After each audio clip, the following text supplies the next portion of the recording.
In the world of con men, truth is an illusion. Trust is a weapon. And the greatest con of all is not stealing money, it's making someone believe in you. This is the story of Nicky Spurgeon, a master of deception, and Jess Barrett, a woman who learns the art of the con and changes his life forever. Our story begins in New York. Jess Barrett, glamorous and confident, sits across from a businessman in a high-end hotel bar. Her charm is magnetic, her smile disarming. Within minutes, she's leading him upstairs. But this isn't seduction, it's setup. In the room, the man leans in, and suddenly, Jess's supposed angry husband bursts in, pulling a gun. Panic floods the room. But the act is clumsy, the timing off, the fear unconvincing. That's when Nicky Spurgeon enters. Calm, calculating, observing every detail. He sees the con instantly. Jess isn't a pro. She's playing a game out of her depth. Afterward, Jess confronts him.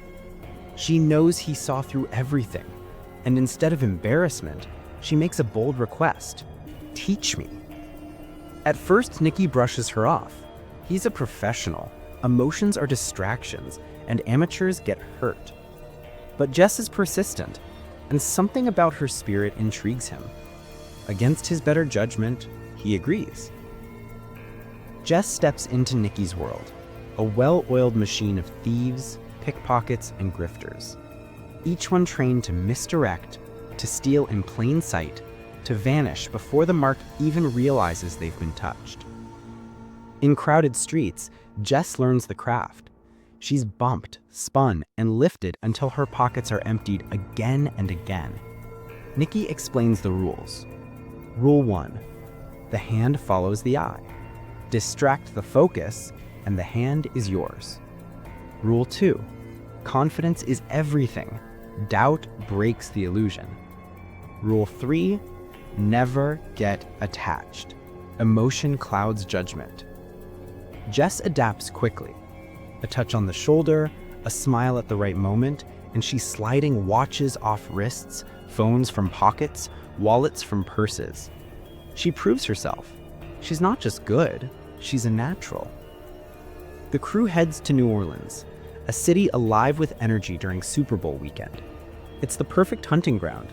Tourists, wealth, and endless distractions.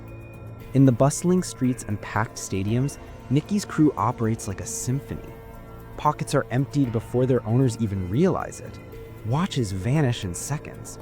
Jewelry is taken, passed, and pocketed in fluid motions.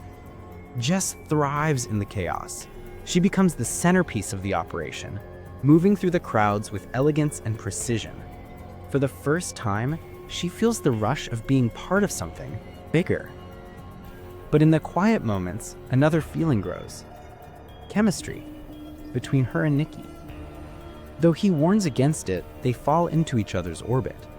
Their connection deepens, and Nicky begins breaking his own rule. One night, Nicky takes Jess to a luxury suite at the stadium. There, they meet a wealthy, arrogant gambler. The man exudes power, and his obsession with risk makes him vulnerable. They begin betting on small plays in the game, harmless at first. The gambler wins some, loses some, but Nicky keeps raising the stakes, pushing further. Jess grows nervous. The bets spiral into madness, hundreds of thousands of dollars, then millions. Jess watches as everything they've made could vanish in a heartbeat. Finally, the gambler offers one final wager, $2 million. The rules: Jess must pick a player on the field, any player. The number on his jersey will decide everything. Her hands tremble. She scans the field, overwhelmed by pressure.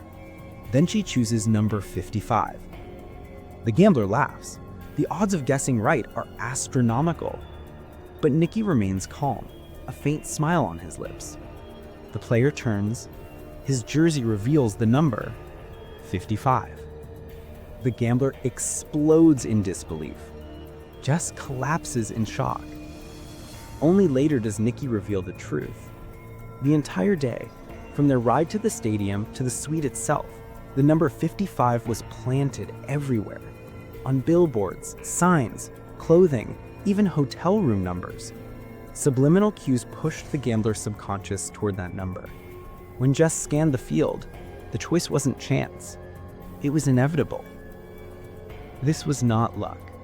It was the perfect con. The win is enormous, millions secured. The crew celebrates, but beneath the victory lies a fracture. Nicky knows he's broken his rule.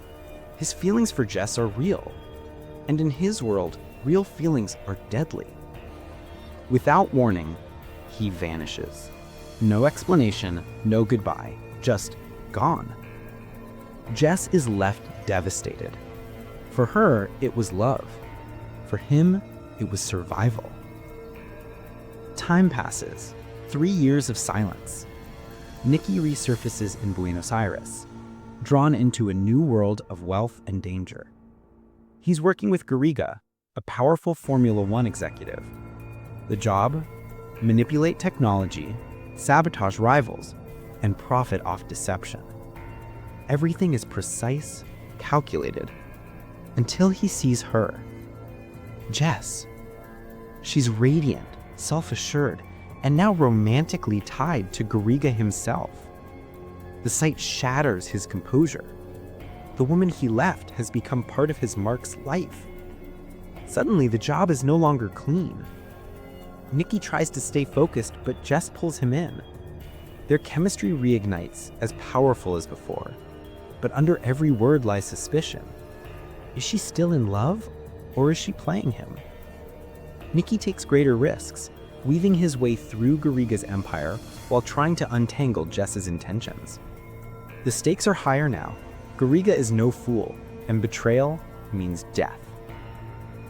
Every con, every move is shadowed by the question, is Jess his partner or his opponent? The con unravels. Garriga discovers deception. Nicky is captured, beaten, and dragged before the man he tried to betray. Jess is caught too, her cover's blown. As Garriga's men prepare to kill them, an older figure emerges. Owens, a grizzled man with sharp eyes, Nicky's outestranged father and mentor. Without hesitation, Owens shoots Nicky in the chest. Jess screams as blood soaks his shirt. But the truth, as always, is layered. The shot was calculated, the wound painful but not fatal.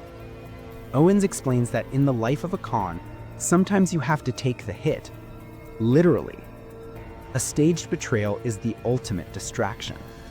Garriga is left shaken, uncertain, and ultimately outmaneuvered. Nicky and Jess survive, broken but alive. As Nicky lies wounded, Jess stays by his side. She demands the truth. Was it any of it real? The love, the chemistry, the heartbreak? Nicky admits what he's denied for years. Yes, the greatest con man in the world had been conned, not by money, but by her. For Nicky Spurgeon, the biggest risk wasn't losing millions, it was falling in love.